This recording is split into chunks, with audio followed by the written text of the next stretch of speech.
Selamat petang dan salam sejahtera. Saya Daniel Anthony dan anda sedang menonton sekilas fakta untuk petang ini 25 Jun 2021.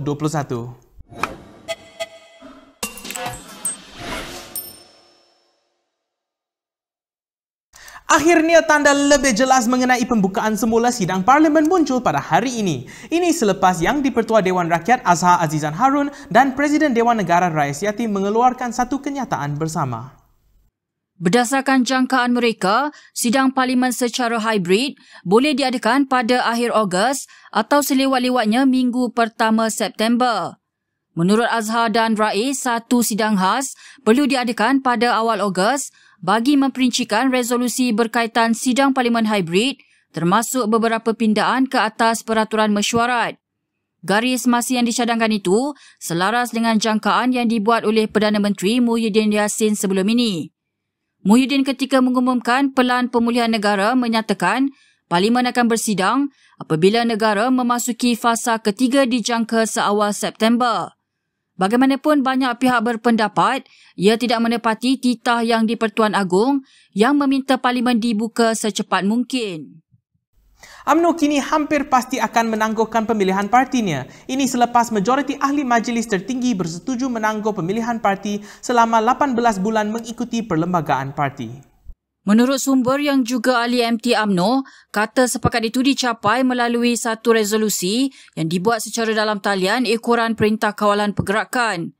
Ahli Majlis Tertinggi UMNO Tajuddin Abdul Rahman mengesahkan perkara itu dan berkata UMNO telah mendapatkan pandangan MKN dan juga ROS. Sementara itu, Timbalan Presiden UMNO Muhammad Hassan berkata pemilihan mungkin diadakan lebih awal jika keadaan penularan wabak COVID-19 semakin baik. Untuk rekod, jika pemilihan ditangguhkan selama 18 bulan, Presiden UMNO Ahmad Zahid Hamidi akan terus memimpin parti itu sehingga 2023.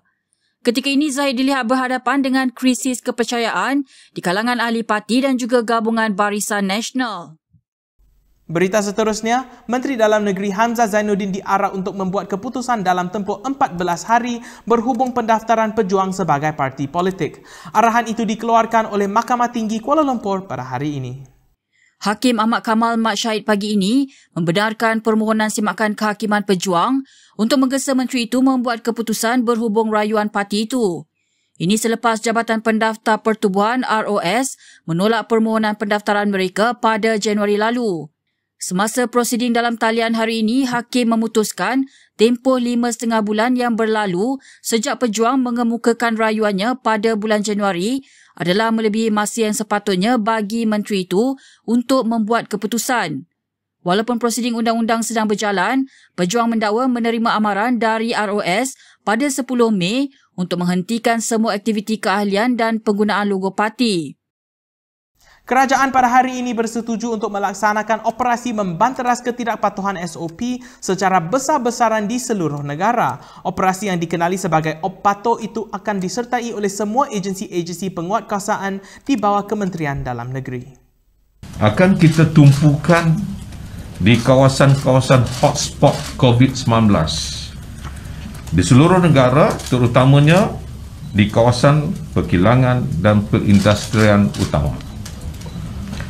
Ia termasuk penggunaan aset-aset strategik milik semua agensi penguatkuasaan yang akan diatur gerak secara bersepadu, dan kita akan gunakan aset-aset ini seperti helikopter, drone dan pemantauan yang kita lakukan ini dengan lebih berkesan secara mapping seluruh negara nanti.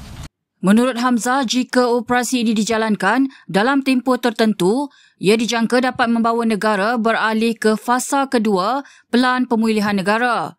Fasa kedua bermaksud kes harian COVID-19 berada di bawah angka 4,000 dan 10% penduduk telah menerima suntikan vaksin yang lengkap.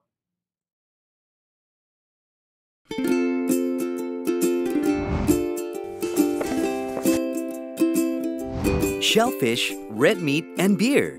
If you love indulging in these foods, you may end up with high uric acid level in your blood. These foods consist high level of purine, a substance that will eventually break down into uric acid and be excreted through our urine. It is recommended that the amount of dietary purines should be kept between 600 to 1,000 milligrams per day.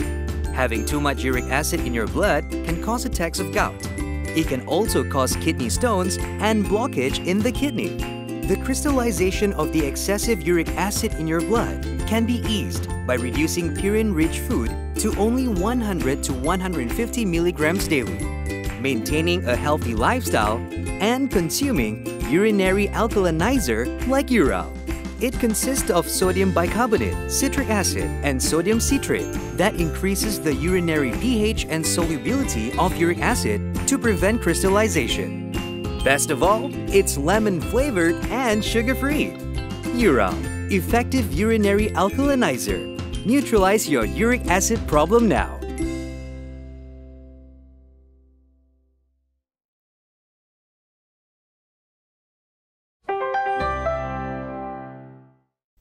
Kehebatan prestasi ekonomi Malaysia yang digembar-gemburkan oleh Kerajaan Perikatan Nasional telah dinafikan oleh Bank Dunia. Perkara itu dinyatakan oleh Ketua Pembangkang Anwar Ibrahim dalam siaran langsung di Facebooknya semalam.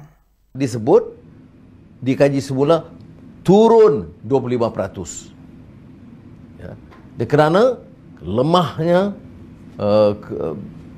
reform struktural dan tidak dapat memperbaiki peraturan-peraturan dan tidak ada pelaburan bertentangan sekali lagi daripada luahan menteri-menteri yang menyebut ada potensi dan keupayaan. Anwar turut menyuarakan kebimbangan susulan peningkatan 20% kes bunuh diri yang dilaporkan sehingga Oktober tahun lalu. Beliau turut membidas kenyataan Menteri Wilayah Persekutuan Anwar Musa yang menyifatkan kerajaan berjaya menguruskan pandemik COVID-19 dengan baik sedangkan rakyat sebenarnya masih dalam keadaan susah. Beberapa sukarelawan di pusat vaksinasi di Sabah didakwa menjual slot janji temu kepada individu yang mahu memotong barisan. Sumber mengatakan sukarelawan dari Malaysia Vaccine Support Volunteers ataupun MyVac mengenakan bayaran RM100 seorang untuk vaksinasi menerusi pintu belakang. Dalam sekurang-kurangnya 2 kes, sumber mendakwa sukarelawan memasukkan nama di tempat teratas senarai menunggu di pusat vaksinasi jika ada janji temu yang tidak dipenuhi di situ. Ketika dihubungi, MyVac memberitahu pihaknya sedang menyiasat perkara itu.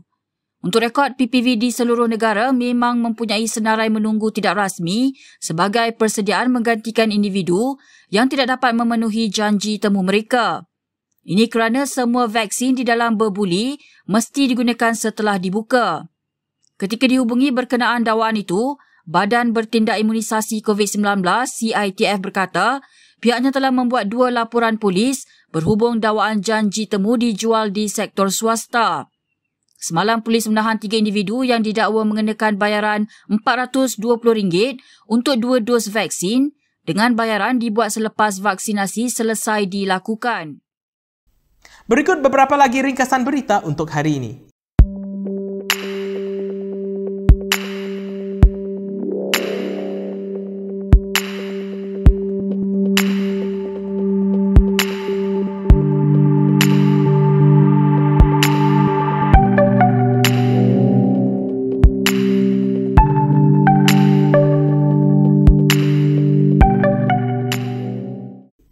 Baiklah, sekian sahaja daripada saya Daniel Anthony untuk sekilas fakta pada petang ini. Untuk lebih banyak berita, anda boleh melayari kinitv.com. Anda juga boleh mengikuti kami di media sosial di Instagram, Twitter, YouTube dan Facebook. Bila keluar, jangan lupa memakai pelitup muka dan bila boleh sila duduk di rumah.